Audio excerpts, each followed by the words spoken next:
안녕하세요. 지난 시간에 이어서 계속 진행하겠습니다. 우리 교재 300페이지입니다. 노동수의 특성별 임금격차를 발생하게 하는 경쟁적 요인 5가지를 쓰시오. 그래서 임금격차 발생 요인에 대해서는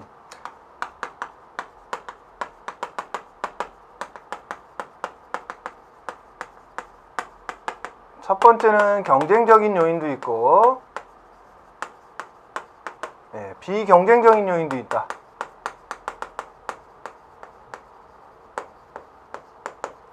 말 그대로 남과 내가 경쟁을 해서 임금격차가 발생하느냐? 그렇지 않고 나는 경쟁하지 않는 것 같은데 어떤 구조적인 문제라든가 회사 전체적인 문제든가 이런 거에 대해서 임금격차가 발생하더라. 이런 것들이 비경쟁적 요인에 의해서 발생하는 요인들입니다. 그래서 첫 번째 경쟁적 요인에 의해서 발생하는 것들은 생산성 격차라는 거죠. 당연하겠죠. 내가 더 많이 만든다. 내가 더 많이 판다. 내가 더 많이 성과를 낸다. 그럼 내가 더 임금 많이 가져가는 거죠. 그럼 당연한 겁니다. 그래서 생산성 격차에 의해서 발생하는 거.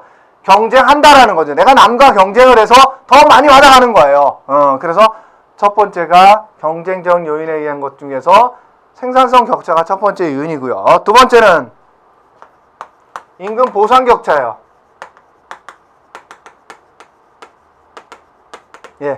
남들이 하기 싫어하는, 꺼려하는 거 내가 한다라는 거죠. 위험하든 지저분하든 혹은 실패 가능성이 높든 어떤 고용 불안하든 어쨌든 내가 그런 걸 하기 때문에 나는 그에 상응해서 임금이라도 더 받으려고 한다. 이런 거라는 거죠. 그죠? 그래서 아담 스미스가 얘기했던 임금 보상 격차설 여러분들 기억하시죠? 그래서 뭐가 있었나요? 임금 보상 격차로 인해서 발생하는 것들, 어떤 요인에 의해서 발생한다고 됐었나요? 다음에 나오니까 그냥 그럼 다음에 할게요. 요건 요걸 별도로 해야 되는데 어쨌든 여기서 그 내용을 잠깐 얘기했던 거고요. 그 다음에 세 번째는 시장의 단기적 불균형이다. 시장의 단기적 불균형에 의해서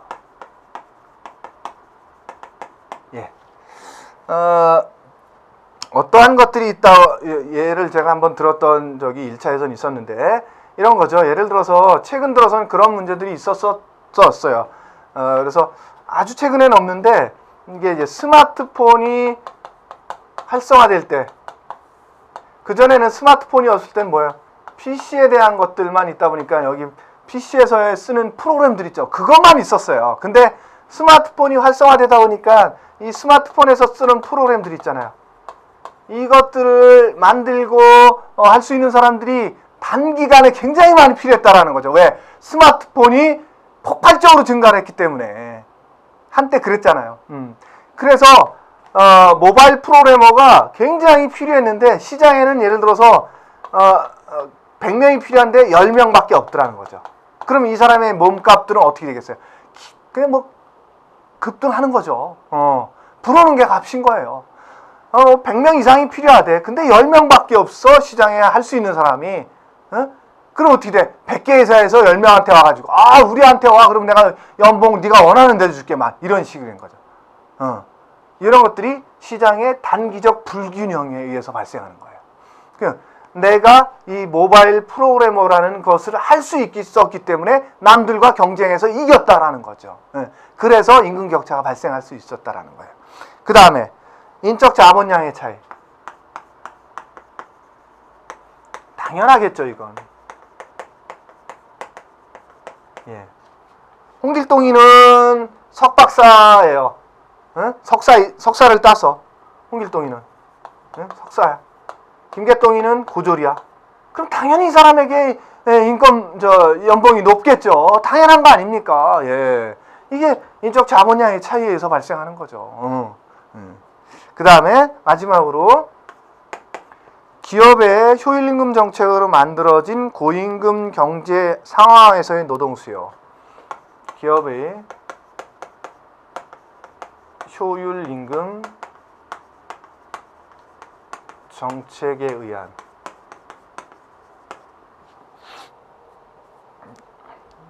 노동수요죠. 노동수요.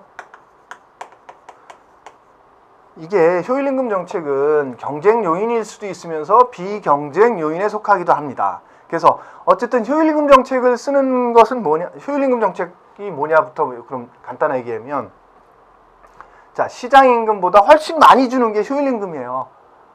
쉽게 얘기해서 고임금 정책을 피는 기업인 거예요. 그래서 시장에서는 예를 들어서 요만큼 준대더라. 근데 우린 이만큼 줄게 하는 거예요. 굉장히 시장임금보다 훨씬 높은 임금을 지불하는 기업이에요. 그러면 그게 어떤 현상이 벌어지는 거냐? 자, 고임금을 준대요. 고임금을 준다 그래요. 그러면 채용 공고가 나오면 어떻게 될까요, 여러분들? 경쟁률이 치열할까요? 그렇지 않을까? 예, 경쟁률이 치열하겠죠. 예, 그러면 기업의 입장에서는 이 중에서 좋은 놈만 뽑아 쓰는 거죠. 그러면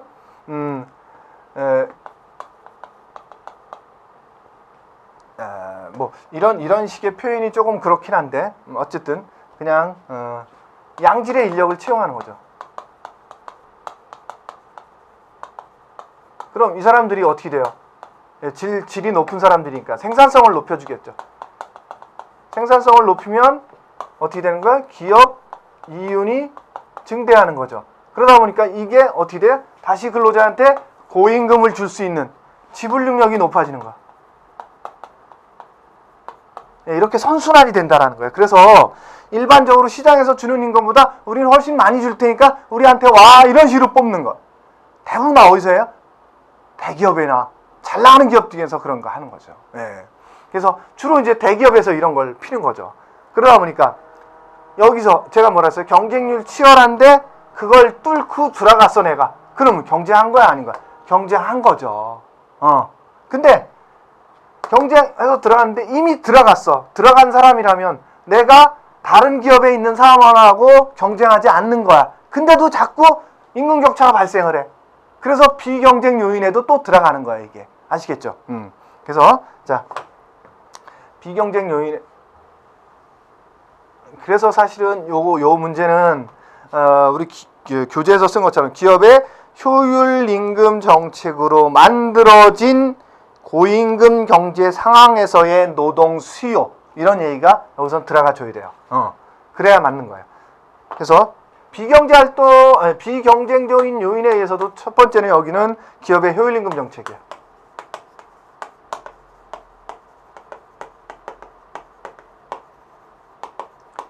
그래서 이미 들어간 사람들은 다른 기업의 일반적인 시장 임금을 지급을 기업 근로자하고 경쟁하지 않아. 근데도 격차가 벌어진다라는 거죠. 기업 자체가 그렇게 고임금을 지불함으로써 지불 능력이 높아졌기 때문에 생산성이 기여해서. 예. 두 번째는 노동조합 효과라는 거예요. 내가 다른 기업에 있는 근로자하고 경쟁하지 않았어. 근데 우리 회사는 노동조합이 있는 회사야. 그러다 보니까 노동조합이 있는 회사가 노동조합이 없는 회사보다 어떻게 되겠어요? 임금이 높아야 낮아야? 높겠죠, 당연히. 예. 그래서 임금 격차가 발생한다는 거죠. 세 번째는 비합리적인 연공급 체계.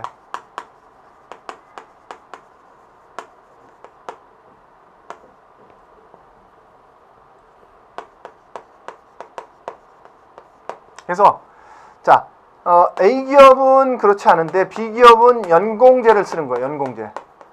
그러다 보니까 여기는 뭐 5년이 됐어도 성과가 안 나오면 적어. 그래서 예를 들어서 뭐 임금이 300이야. 근데 여기는 연봉제라서 성과가 상관없어. 그냥 5년쯤 되니까 한 400 준대. 이래서 임금 격차가 발생한다는 거죠. 그래서 나는 이 사람과 이 사람은 서로 경쟁하지 않는 거야. 그럼에도 불구하고 발생한다는 거죠. 왜? 비합리적인 연공급제를 채택하는 기업이 있어서 그렇다라는 거죠. 예.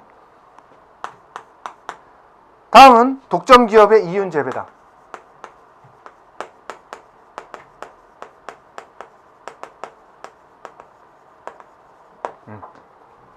그래서 예를 들어서 담배 같은 경우가 거의 뭐 독점이다시피 한 거죠. 국내 에서는. 그래서 담배를 만드는 회사 같으면 이제 우리나라에 그런 기업이 있죠. K모 기업.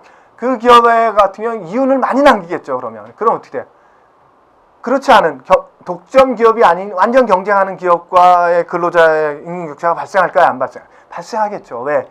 K모 기업 입장에서는 독점이니까 그로 인해서 이윤이 많이 발생할 거 아닙니까? 그래서 그걸 누구한테 준다? 근로자한테 돌려주면 근로자 임금이 높아지겠죠. 근데 그렇지 않은 기업, 여러 기업과 경쟁해야 되는 기업에 있다. 그럼 그 기업의 입장에서는 임금이 낮을 수밖에 없는 거죠. 그런 차이가 발생하는 거죠. 그 다음에 차별화 및 분단 노동 시장에서도 발생한다.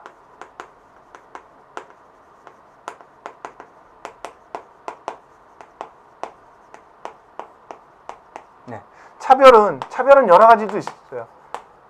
학력일 수도 있고 성일 수도 있고 그 외에 뭐 여러 가지 있을 수도 있겠죠. 그래서 학력 때문에 나는 대졸자고 친구는 고졸자, 나하고 친구하고 경쟁을 하지 않아. 그럼에도 불구하고 임금 격차가 발생하는 거죠. 차별에 의해서. 또 분단 노동시장, 그죠? 1차 노동시장에 있는 사람과 2차 노동시장에 있는 사람 둘이는 경쟁하지 않아. 그럼에도 불구하고 1차 노동시장에 있는 사람은 많이 받고 2차 노동시장에 있는 사람은 적게 받는 그러한 구조적인 문제가 있다는 거죠. 경쟁하지 않아도 임금 격차가 발생한다는 거죠. 이런 식으로 임금 격차는 경쟁적인 요인과 비경쟁적인 요인이 있기 때문에 이 두 개를 같이 알아두시는 게 좋습니다. 예. 다음 문제, 그 다음 문제가 비경쟁적 요인을 쓰라는 문제였고, 그 다음 문제가 사회에 일반화되고 있는 인종 및 성에 대한 고용주의 차별 행동은 본질적인 여러 이유 때문에 나타난다. 그 이유를 4가지를 쓰시오. 그래서 성이든 인종이든 고용주가 차별을 하는 경우가 있다는 거죠. 예를 들어서 백인 우월주의라면 이제 백인에 대해서 임금을 많이 주고 흑인은 적게 준다든가, 뭐 우리나라 같으면 지역차별주의가 좀 있으니까 그렇겠죠. 경상도 사업주라면 뭐 전라도 근로자에 대해서 적게 주려고 할 거고, 반대라면 또 그럴 수도 있겠죠. 뭐 이런 등등의 어떤 차별이 있을 수도 있다는 거죠. 또 성에 대해서도 남성은 많이 주고 여성은 적게 주고 뭐 이런 그런 사업주들이 하는 그런 이유는 뭐냐 이거죠. 그래서 첫 번째는 고용주의 편견이라는 거죠. 편견. 예. 그냥 이유 없이 좋고 나쁜 거야. 예. 그래서 고용주의 편견. 난 백인이 좋아, 흑인은 싫어. 그러니까 흑인 적게 줄 거야. 뭐 이런 거죠. 그 다음에 고용주의 불완전한 정보.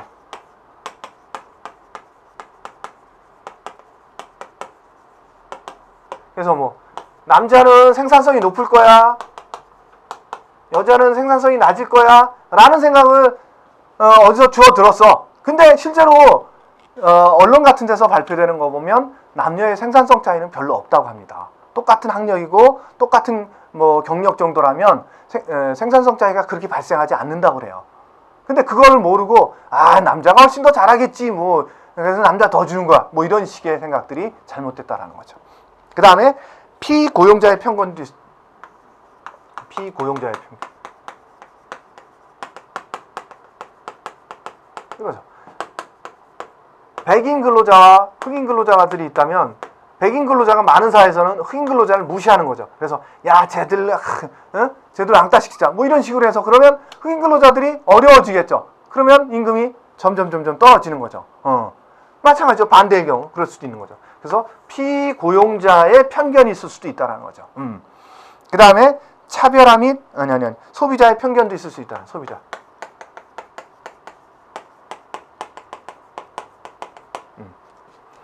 그건 이제 우리 그런 거죠.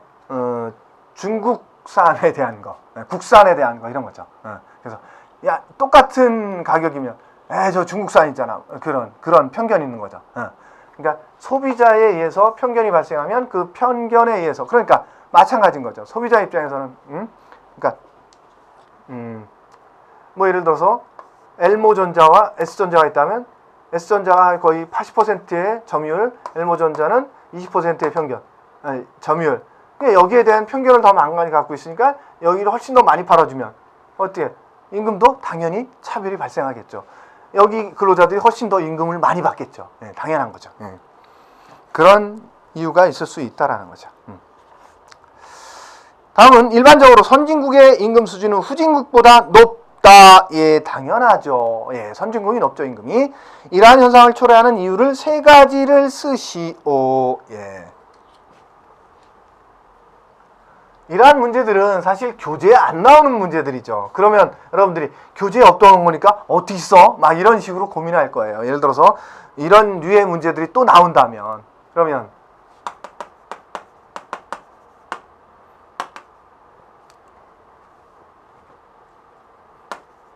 후진국보다 선진국이 당연히 임금 수준이 높다라는 거죠. 그러면 왜 높은가요? 왜 높은가? 여러분들 그냥 한번 생각해 보세요.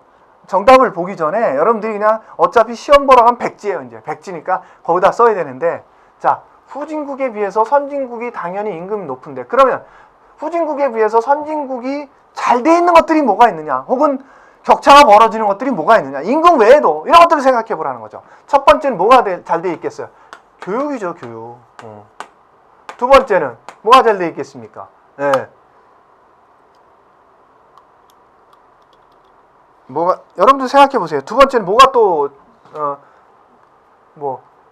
문화라든가 문화 수준이라든가 뭐 이런 것들도. 그 다음에 세 번째는 또 뭐가 있을까? 여러분들 기술력. 기술력이 높겠죠. 선진국이 후진국보다. 그렇지 않습니까? 예. 이런 등등등등등을 이렇게 한번 여러분들이 쭉 뽑아보는 거죠. 그러면 자, 교육이라는 게 결국 뭐예요? 인적 자본량의 차이죠. 예? 이렇게 우리가 배웠던 거를 이제 고쳐 쓰는 겁니다. 지금까지 배웠던 걸로. 그 다음에 기술력 뭐예요? 생산성. 생산성이나 기업 이윤. 달라지는 거죠. 어디가 높은 거예요? 선진국이 훨씬 높은 거예요. 그러니까 많이 주는 거야.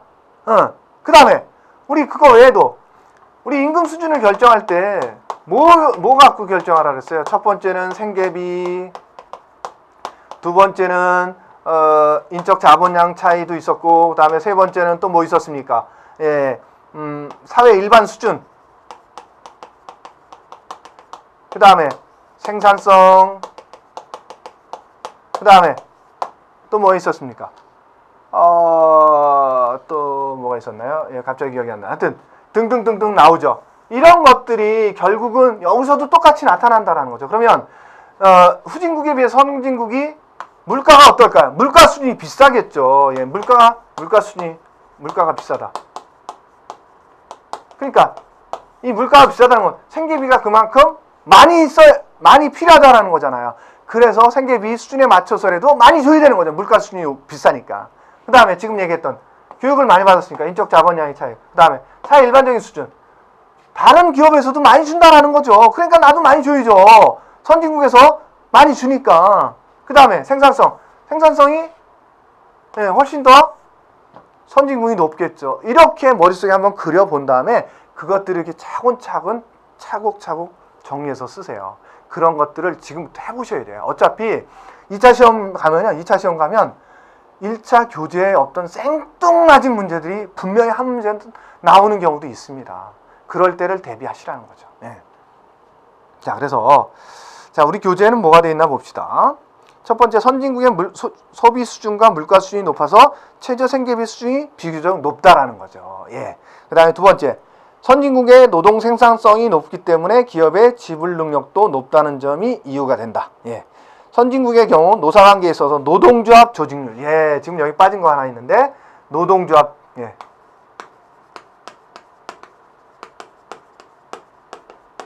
그래서 노동조합이 있는 회사보다 없는 회사가 훨씬 더 임금이 높듯이 후진국보다는 선진국이 노동조합이 훨씬 더 많다라는 거죠. 그러다 보니까 노동조합이 전체적으로 임금 수준을 끌어올린 거죠. 예. 그래서 노동조합의 교섭력이 높아 임금 결정 시 높은 수준의 임금을 요구하고 관철시킬 수 있기 때문이다라는 얘기 나왔죠. 세 가지 쓰라 그랬으니까 세 가지만 썼지만 나머지 이런 부분들을 가지고 여러분들이 또 합리적으로만 쓴다면 그것도 정답이 되는 겁니다. 아시겠죠? 예. 그 다음에 아담 스미스가 주장한 임금 보상 격차의 결정 요인 5가지를 쓰시오. 예. 아까 그 임금 격차에 대한 경쟁적 요인 할 때 나왔던 것 중에 하나가 이제 보상 격차였던 거죠. 임금 보상 격차. 그래서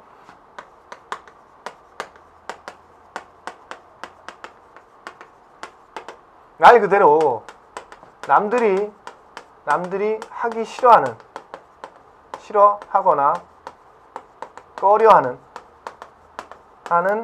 일을, 이것들이 뭐예요? 조금 더 쓴다면 위험하거나 더럽거나 혹은 고용이 불안하거나 혹은 뭐랄까 업무에 대한 성공 가능성이 낮거나 뭐 이런 것들이 되는 거죠. 꺼려하는 일을 시키려고 하면 임금이라도 보상해 주어야 한다는 것으로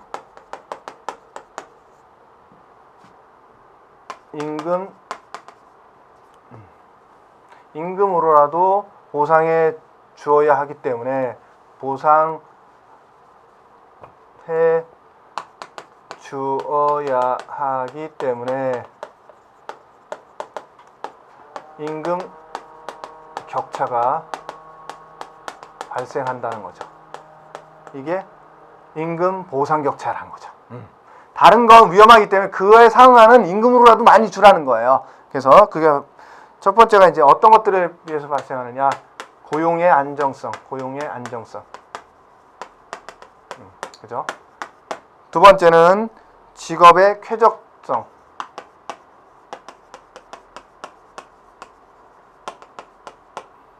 세 번째는 교육훈련 비용의 차이.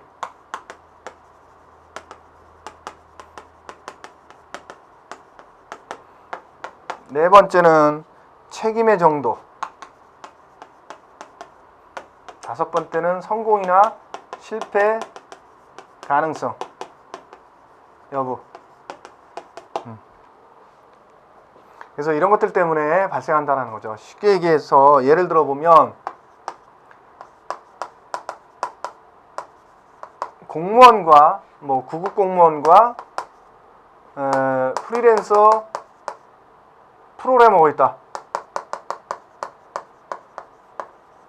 그러면 1년 받는 건 어떻게 될지 모르겠지만 어쨌든 시간당 임금은 이 사람들이 훨씬 높습니다.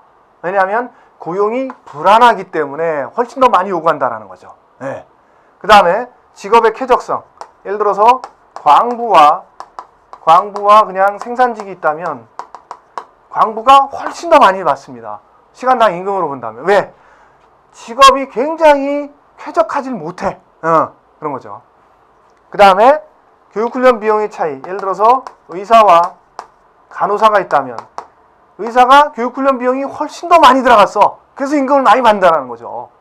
그 다음에 책임의 정도. 예를 들어서 펀드 매니저와 그냥 은행 창구 직원은 펀드 매니저가 훨씬 더 많이 받아. 왜? 이건 밑으로 봐야 되겠다. 요거로 볼게요. 그냥 똑같은 주차 요원인데 도선사와 발레 파킹하는 사람이 있다. 그러면 이 사람이 훨씬 더 많이 받습니다. 물론 발레 파킹하는 사람들도 몇 억짜리 차량을 하겠지만 도선사는요 대형 선박을 만지는 사람들입니다. 대형 선박을 주차하는 사람이에요. 쉽게 얘기해서 그 항구에. 그러면 이거는 수천억입니다. 수조원짜리 배도 있어요. 그러니까 이거하고 책임이 엄청나게 다르다라는 거죠. 이거 아무리 페라리나 그런 걸 가져오더라도 이 배에 비하면 세 발의 피입니다. 책임이 엄청나게 다르다는 거죠. 그 다음에 성공과 실패의 가능성. 펀드 매니저. 성공할 거냐 실패할 거냐 이런 거에 대한 굉장히 부담감이 크죠. 근데 은행의 창구 저직원. 이 사람은 그냥 돈만 내주고 받으면 되는 거예요. 그러다 보니까 이 사람의 월급이 훨씬 더 많은 거죠. 그래서 이러한 부분들에 의해서 여러 가지 차이가 있기 때문에 임금이라도 보상해 줘라 라고 해서 발생한다라는 거죠. 이게 아담 스미스가 얘기했던 임금 보상 격차에 대한 거죠. 자, 그 다음에 기출문제 35번 303페이지에 나오는 게 그죠. 보상적 임금 격차의 의미와 그 발생 원인을 쓰시오. 어떤 걸 가지고 탄광에서 일하는 광부는 시간당 임금이 200원. 광부는 200원이고,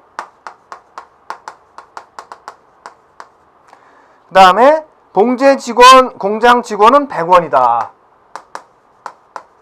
봉제직은 100원이다. 보상적 임금 격차를 읽어갖고 설명을 하래요. 좀 전에 얘기했던 겁니다. 보상적 임금 격차란 의미를 좀 하나 적어주고, 의미를 적고, 그죠? 의미 적고 나서. 자, 광부의 일은,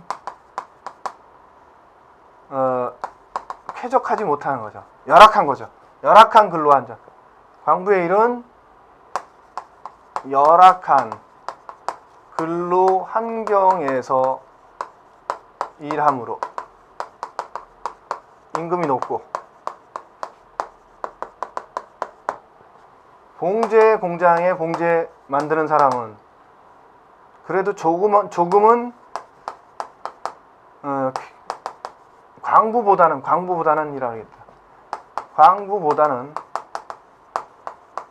쾌적한 근무 환경에서 일함으로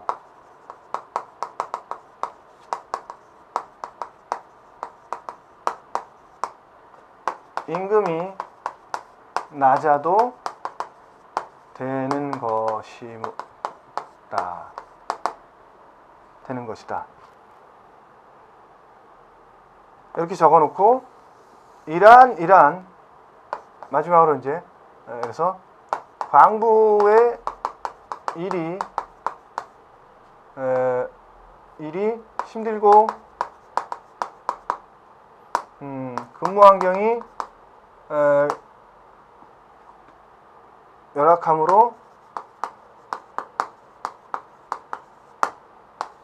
임금으로 보상해 주는 것이 되므로 임금 보상 격차가 발생하는 것이다. 네, 이렇게 적어주시면 되겠네요. 되므로 누구보다 여기에 하나 더 적은다면 봉제직보다는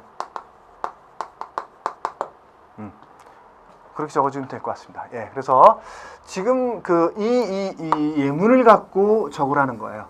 이 예문을 갖고. 어쨌든 근데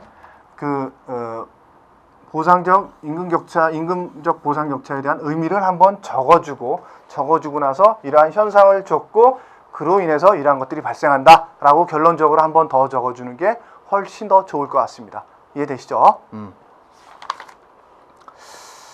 자, 그 다음에 해독 임금 이론의 가정 4가지를 쓰시오. 해독 임금 이론은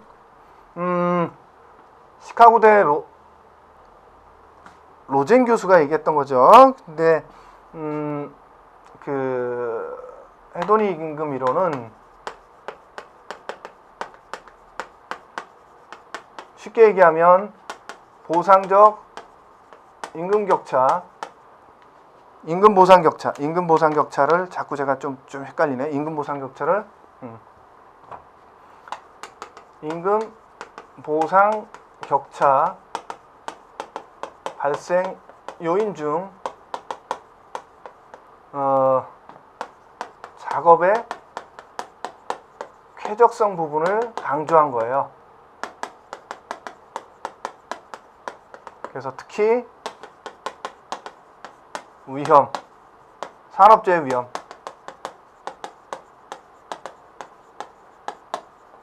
그래서 산업재해 위험이 높으면 높을수록 그에 상응하는 임금을 높이 줘야 된다라는 거예요. 이게 해독 임금 이론이고요. 그러다 보니까 여기에 대한 가정이 붙습니다. 그래서 첫 번째는 직장의 산업재해 위험도를 제외한 다른 특성은 동일하다라는 거죠. 그래야 산업재해 위험이 다르기 때문에 위험도가 높은 데는 임금 높이, 위험도가 낮은 데는 임금 적게 줘도 된다라는 거죠.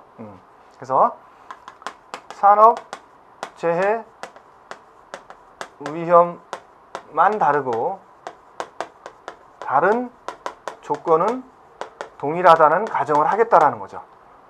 두 번째는 노동자는 효용을 극대화하며 노동자 간에는 산업 안전에 대한 선호의 차이가 존재한다. 근로자는 산업 재해 안전도에 대한 선호도가 존재한다. 그래야 똑같으면 임금격차가 발생하지 않겠죠. 난 위험하든 안 되든 상관없어. 너도 그렇지? 뭐 이런 식으로 하면 임금격차가 발생할 일이 없죠. 근데 어떤 사람은 난 위험하니까 싫어 거기는 전 돈 적게 주더라도 안전한 곳에서 일할래 라는 사람이 있는가 하면 나 위험해도 괜찮아. 돈 많이 주면 난 거기 가서 일할래. 이렇게 생각하는 사람이 있어야 또 거기 가고 또 임금을 많이 받겠죠. 그러한 선호의 차이가 분명히 발생해야 임금격차라는 게 발생한다라는 거죠. 그 다음에 기업은 좋은 노동 조건을 위해 산업 안전에 투자를 해야 된다.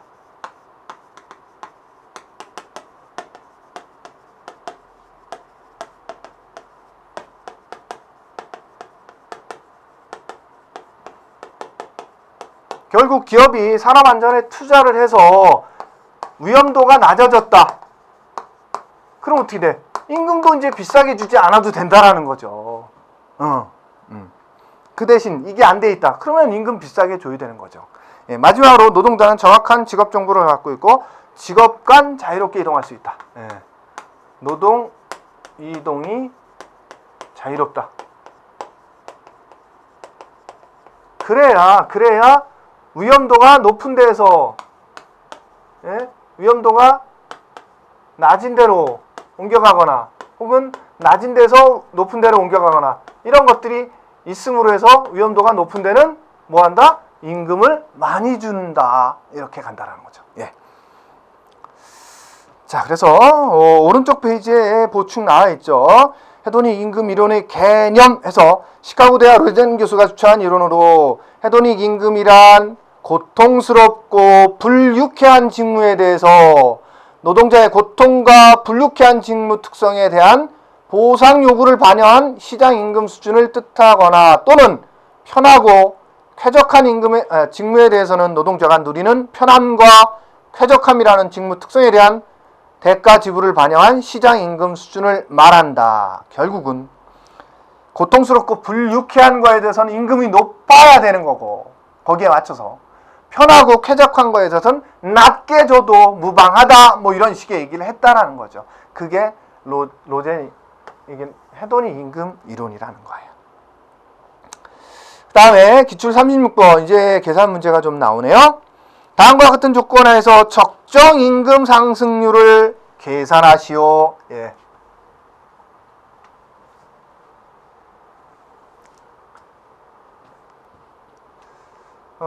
GMP 나와 있고 1인당 GMP 8%, 그 다음에 디플레이션 2%, 취업자 증가율 4%, 그 다음에 실업률 4.5%. 예. 여기서 그 실업률 4%는 허수예요. 허수. 함정입니다. 전혀 의미 없는 얘기인데 갖다 넣은 거죠. 어쨌든 여러분들 적정 임금 상승률을 구하랬죠. 임금 상승률.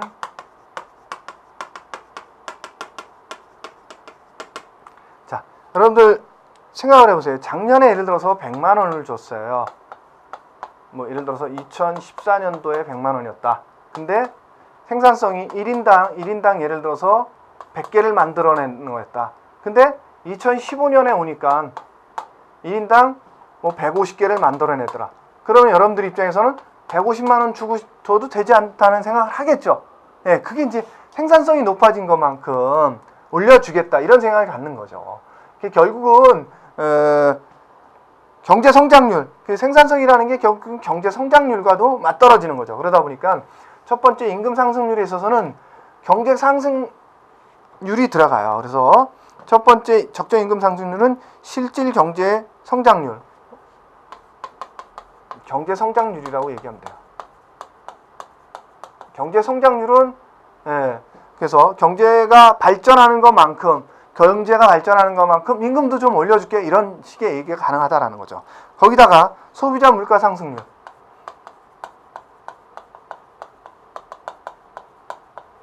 물가가 그만큼 올랐으니까 그래 그만치면 좀 임금도 올려줘야 되겠지 뭐 이런 생각이 들 수 있다라는 거죠.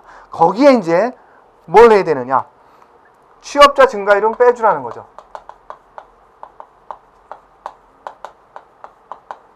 왜? 기존의 근로자들이 한 게 아니라 새로운 사람들이 와서 해준 게 있으니까 그 사람들은 빼주자. 그 사람들 몫은 니들이 한 게 아니잖아 해서 빼라는 거죠. 그래서 이렇게 계산하는데 경제성장률은 결국 GNP 갖고 결정하는 거고 그 다음에 물가상승률은 인플레이션일 때는 플러스고 디플레이션일 때는 마이너스가 돼야 돼요. 인플레이션일 때는 플러스고 디플레이션일 때는 마이너스로 가야 됩니다. 요건 좀 경제적인 얘기이기 때문에 좀 길어져요. 그래서 그냥 요건 제가 상세하게 가면 좀 그러니까 여러분들 그냥 그러려니 하고 요건 외우십시오. 어쩔 수 없어요. 그 다음에 취업자 증가세는 뭐 나온 거니까 그래서 뭐예요? 8% 플러스 뭐예요? 디플레이션은 뭐라 그랬어요? 마이너스 2%가 되는 거죠. 그 다음에 취업자 증가율 4%. 그럼 뭐예요? 2% 나오죠. 8에서 2는 빼주고 그 다음에 4도 빼주니까 2%죠. 그래서 2% 정도의 임금 상승을 시켜주면 되겠다 이런 얘기인 거죠. 자 이렇게까지 하고 다음 계산 문제들은 좀 길어지기 때문에 여기까지 하고 이번 강의는 마치도록 하겠습니다. 여러분들 수고하셨습니다.